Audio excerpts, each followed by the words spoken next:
After a close loss at home, the ACU football team tries to turn the tide in Alabama. I'm Shani Morosky. And I'm Grant Boone. We'll preview ACU versus the FBS Troy Trojans and catch up with the Wildcats' Rolling Stone on the Ken Collums Show right now.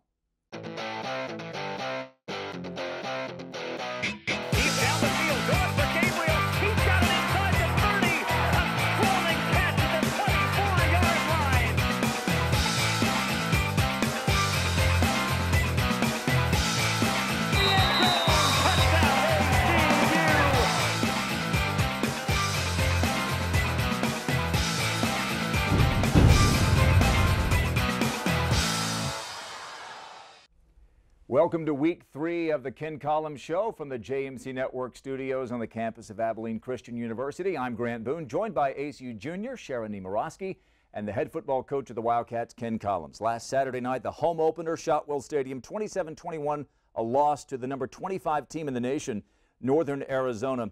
Coach, there was a time late second quarter, maybe midway through the third, where I don't think I would have believed that your team could have had the ball with a chance to win at the end of the game. What changed for your team? What got you hot that gave yourselves a chance to win that game? Well, you know, we started off well. We started off playing really well, holding them on defense, getting in a groove with our run game offensively, which really gives you a chance. And then the second quarter, late in the second and early third quarter, we stopped executing on offense. We had several 3-and-outs, and some of them were kind of self-induced punts, and then some of them were good plays by the defenders. But ultimately, we got our play-action game going a little bit in the third quarter. We never really stopped moving the ball, but we just weren't moving it very effectively. Late in the third, we hit a play-action to Cedric Gilbert, which scored, and then we changed our tempo a little bit in the fourth quarter, and that got us going a little bit. Yeah. All right, just talk about being back in Shotwell. How was that? The energy, the environment.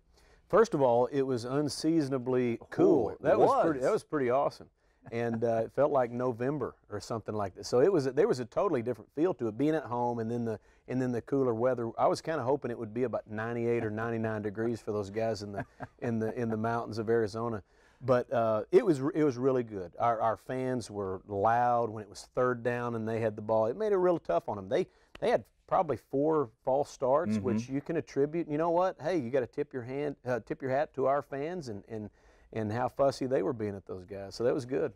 It's going to be a little swampy in lower Alabama tonight when ACU takes on Troy. A little humid, and we'll talk about that game against the Troy Trojans, another FBS program on the ACU schedule. That comes later tonight at 6 p.m. We'll talk about that game a little bit later on in the show, but when we come back, highlights and analysis from that close loss to Northern Arizona last Saturday night. Glad you're with us here on the Ken Collums Show.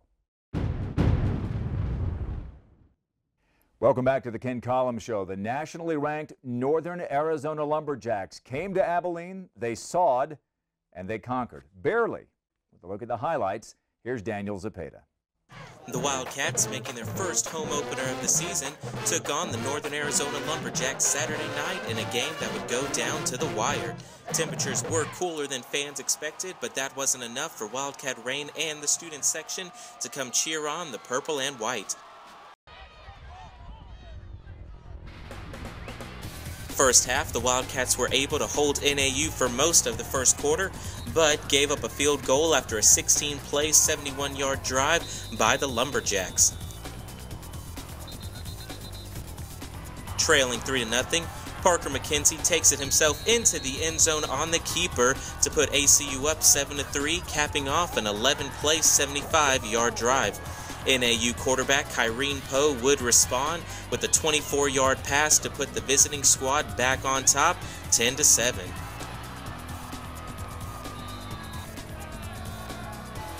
Towards the end of the half, ACU would give up another late first half score as Poe keeps it and scores a touchdown on a 3-yard run, giving NAU a 17-7 lead at the half.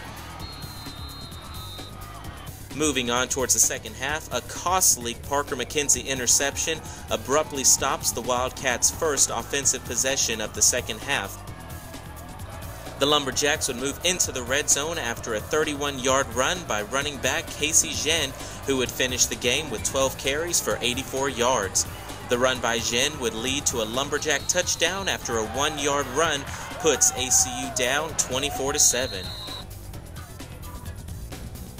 Freshman running back DeAndre Brown had a solid game for the Wildcats as he went over 100 yards on the night, carrying the ball 14 times for exactly 109 yards. The Wildcats would show some life in the second half after a 39-yard pass to Cedric Gilbert cuts the lead to 10 with a minute remaining in the third quarter. After an NAU field goal, ACU would respond with a 40-yard touchdown pass to Cade Stone as he manages to shed the defender and stay in bounds to score.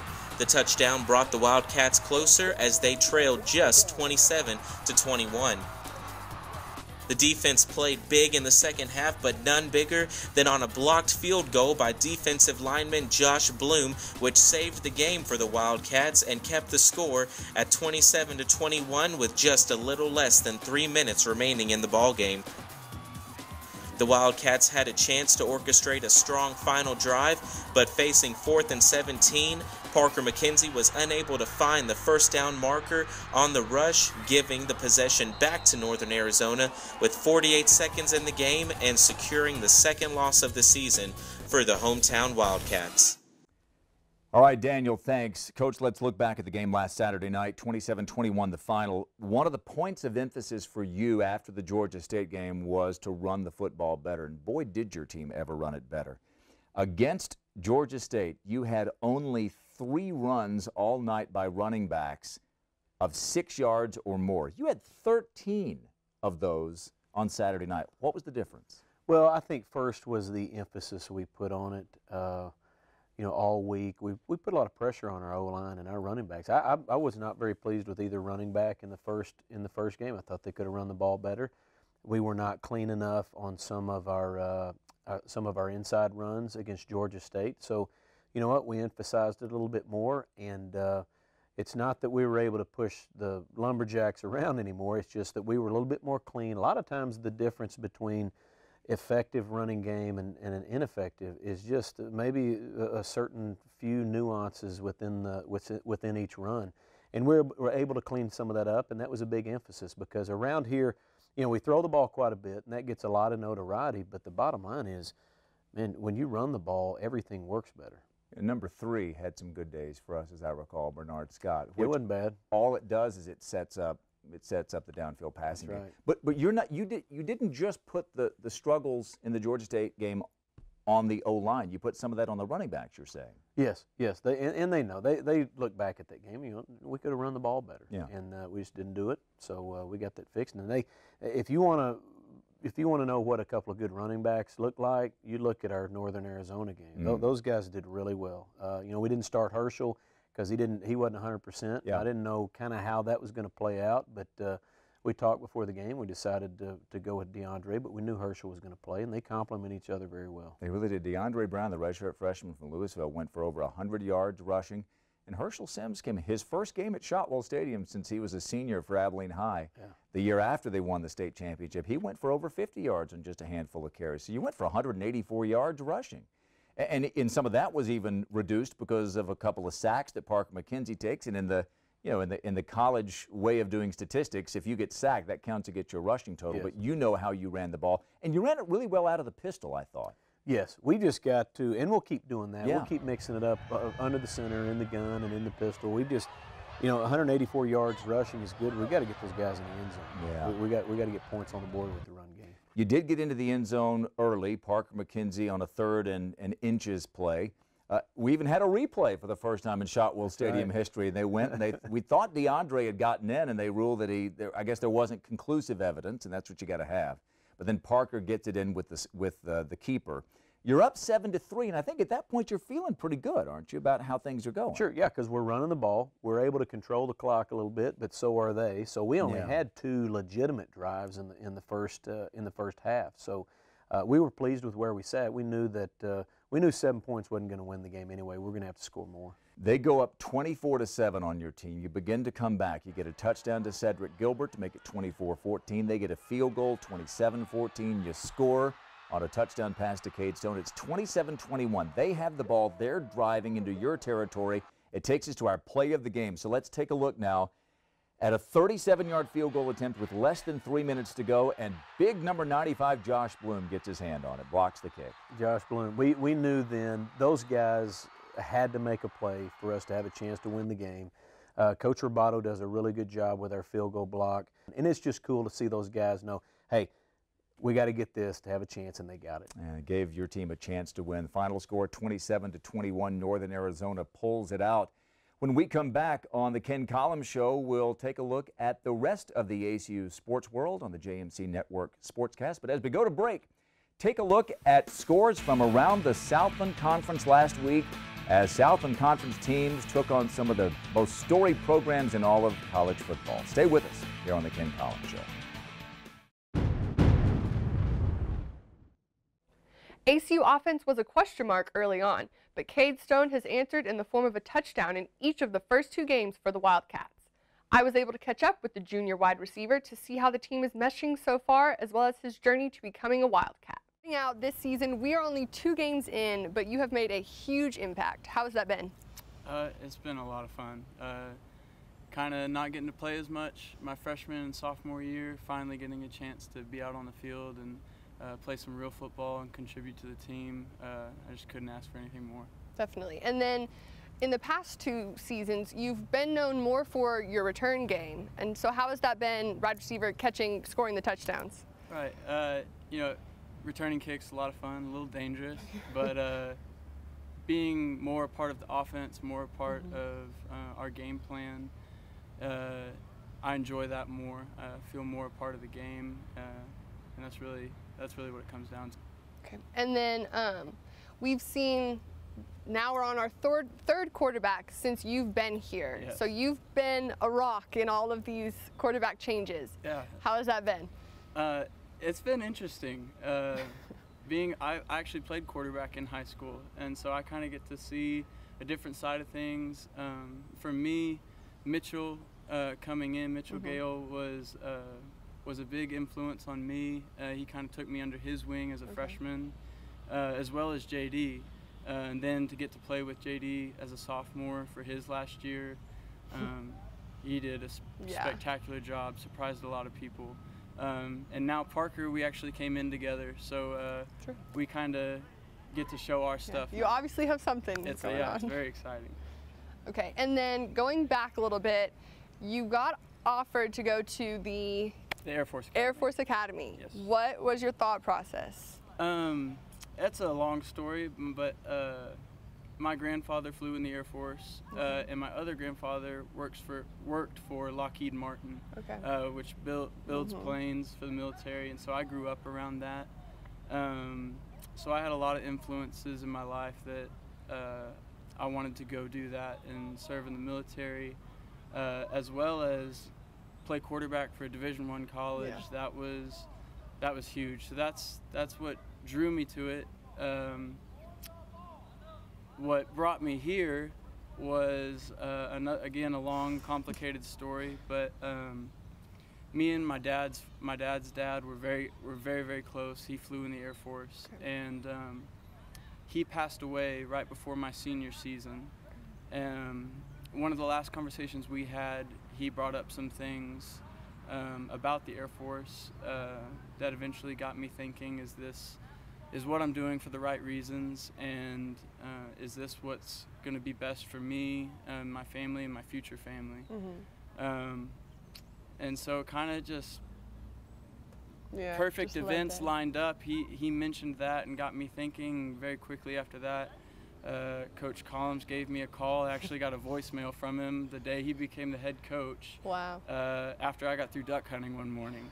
And so love it. Everything just kind of fell perfectly into place. I took a visit, and I knew then this is where I needed to be. It's great ACU has a player like Cade. It'll be fun to see him improve this season. While football opened at home last weekend, several ACU teams hit the road. Here's Hannah Little with more. Welcome to this week's recap and previews of ACU sports on the JMC Network Sportscast. The soccer and cross-country teams competed last weekend, with soccer losing its 2 games to UNT and TCU. As for cross-country, the women's team finished first and the men's team finished second at the West Texas College Open. The golf team also competed this week, winning its season opener with a win by 5 strokes. The golf team will pick up its play next week for a tournament in Colorado. The volleyball team will be on the road this weekend, where the Lady Cats will play in Denton against North Texas, Utah Valley, and Jackson State. Head coach Jason Bibler says the team is making progress and adapting well to his style of coaching. I think they've done really, really well. I think that they adapted pretty quick to a lot of the changes. I think they kind of enjoyed some of it. Definitely the pace in practice is really, really good. The speed and the tempo in practice is really good, and that's just how we have to play. Whenever we slow down in a match or aren't transitioning fast enough or something like that, I really get on them, because we have to move quick in games in order to win. So. The men and women's tennis teams will divide and conquer this weekend, while half the roster competes in Midland and the other half will be in Abilene for the Walmart Open. Seniors Brittany Reed and G. Gesser preview what the fall season will look like for both teams. I think we've added 3 new strong girls. I think that it'll be a good, just another strong team, and I'm excited to see how we're going to do this year, and I think that we're going to have great dynamics, and it's just going to be awesome. I've practiced enough to go play this competition this weekend, and I think that this will help us improve through the season. So because we're going to be playing good players and good teams, and that's just going to be the same thing throughout the season. That's a wrap for this week. Thanks for watching the JMC Network Sportscast. I'm Hannah Little. When we come back, we'll talk about this week in the Southland Conference and today's game as the Wildcats get ready to take on the Troy Trojans in Alabama. Take a look at today's schedule around the Southland Conference, and Coach, what jumps out to me is next week's opponent, Incarnate Word at North Dakota State, #1 in the nation. ESPN's College Game Day is going to be there. College Game Day is rolling into Fargo. How about that? That'll be great. Last week there was the gauntlet that Southland Conference teams ran with all of those powerhouse programs that they were playing, and a couple of those games were close for a while. In fact, the McNeese, Nebraska game went down to the wire, so it should be another big day in the Southland Conference. Well, it'll be a big night in Troy, Alabama, as ACU takes on Troy for just the second time ever. The first time was 39 years ago today, when ACU knocked off the Trojans of Troy by a score of 34-7. The Wally Bullington-led Wildcats. They did the game in Dothan, Alabama, not there in Troy. So hopefully some of those good memories will come back. Coach, this is a program that, not unlike ACU, was NAIA, then they went Division II. They won a couple of national championships. Chan Gailey, former Cowboys and Bills coach and Georgia Tech coach, led them to a national title on the D2 level. Then they went FCS, now they're FBS. And boy, every station they've gone, every level they've ascended to, they've won. Sure. When you say Troy University, you think football. It's not an up-and-coming program. They're very proud of where they are, what they've done, and the history of their football. And their coach there has been there a long time. I mean, it's Larry Blakeney Field. I mean, they're not going to do that if they don't feel really good about what has happened there. So, they're an established program. They're 0-2, but they've lost to UAB and Duke. Duke's a fine football team. So we're going to have to go in there and play well against a really good outfit. Okay, Coach, going off, they're doing really well in this transition. They have not thrown an interception since last season. What makes their offense so good? Well, they're playing 2 quarterbacks, so they get 2 quarterbacks involved, and I think they're trying to probably work one of them into it's a little bit more of the norm to figure out what he can do and what they can do with him for the rest of the season. But both of them are smart guys, and they run an up-tempo offense, so it's a little more simple. I don't know that we'll see a ton of formations like we did last week, but they will move 10 times the pace as that Northern Arizona did. Their mode is this: hey, we're going to run so many snaps, your hair is going to start sizzling, and hopefully you can't get lined up. And they do that because the key to football is D-line play, O-line, D-line play. The faster I move, this is their philosophy, or up-tempo philosophies, the faster I move, the more tired your D-line will get, which less pressure will be on the quarterback, which will allow me to make sharp, smart throws. Jordan Chun, their running back, 8 straight games with a rushing touchdown. This is a really good offense, and as you say, they've got the redshirt freshman who plays most of the snaps. Then they've got that running quarterback who'll come in. It's a tough 1-2 punch. Let's go to the other side of the football. Weird game last Saturday night. You only got 23 plays in the first half. Some of that's because you just couldn't extend drives, make plays to keep drives going. Parker McKenzie, 30 of 40. His first game against Georgia State, 14 of 22, didn't have nearly as many opportunities. How do you feel about your offense, given the way you ran the ball last Saturday night going into tonight's game? Well, I feel good about it, but first of all, our defense has got to get off the field. Yeah. And we had a little over 2 drives in the entire first half, and you can't do that. You can't score enough points against a team that's really good at what they do and at just milking the clock. This week will be different. They're going to rattle off, and if they go 3 and out, there may be a minute and a half going off the clock. So our thing is we've got to be able to run the ball. Mm-hmm. We knew that going into last week. We ran the ball well. We didn't make enough plays consistently like Northern Arizona did. You look at all the numbers from last week, they're pretty equal as far as average per play, average this or that.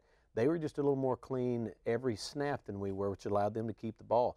We've got to be sharp. We've got to be able to run. We'll throw a lot of play action tonight, which is really going to help against athletic linebackers. Those linebackers they've got can run sideline to sideline. Their safeties are really good tacklers. So we'll play action a little bit, lot of what we did probably in game 1, and which will keep Parker hopefully in a groove. And we know he's an accurate passer. We just got to give him a little time and let him do his thing. All right. Now going back to the other side of the ball. Angel Lopez was out this past week. How do you think defense will do going into this game? Well, in our defense, the safeties run the show. They are the quarterbacks back there. They get people lined up. They make our checks. They communicate with the outside linebackers, with the inside backer, which then goes to the D line. But with Angel back in the lineup, it'll do nothing but help us. I mean, he's a good player. He's smart. He keeps us in the right fronts coverages. And with a guy like that, him and Justin Stewart back there, if they see something that we hadn't seen, which happens quite a bit in football, they'll be able to get us into the right setup. But our guys, our defense played really hard last week, and for the most part did a really good job. We gave up too many third downs, mm-hmm. which allowed them to, made them stay on the field too long, and ultimately you got to get off the field. And we won first and second down quite a bit last week, and but our third down defense has got to get better. Coach, you've lost a couple of close games. You never want to lose any game, but it just feels like this team really needs a win, and I've got to believe that a win tonight against an established team like Troy could really change the course of where this thing's going this season. Yeah, and ultimately, you know, let's say we won our first game, that really has no bearing whether we won or lost the first one on this game. You know, it is what it is, you know, the same, but we've got to go in and play well. And this team, we've got a chance to be a good outfit here. And we've got to get some young guys caught up to where they need to be, and we're on the right track. You know, we've played two really good teams. Yeah, you have. And you know what, we didn't win the games for various reasons, but this thing, once we get on a roll, I have a hard time believing that we're not going to win a significant amount of games this year. I feel pretty good about that. Well, you get another chance tonight, and it'll be at Veterans Memorial Stadium. Should be a really cool atmosphere down there. First time that ACU's ever played in that stadium. Second time to ever play Troy. And let's hope that September 13 magic comes back like it did in 1970. I know Wally Bullington, who coached that win for ACU, will be listening to the game tonight. And you can listen to the game as well. You can watch it. Also, it's a game that's going to be televised on ESPN3, so you can go to ESPN.com and access the game that way. You can listen to the radio broadcast as well on the ACU Sports Network. That's 98.1 FM The Ticket in Abilene and online at acusports.com. The kickoff is set for 6 o'clock Central Time. Lance Fleming and I will have the pregame show at 5:30 on the ACU Sports Network. For Coach Ken Collums and for Sharon Nemorowski, I'm Grant Boone. Thanks for watching the Ken Collums Show. Enjoy the game tonight, and we'll see you next week right here on the Ken Collums Show.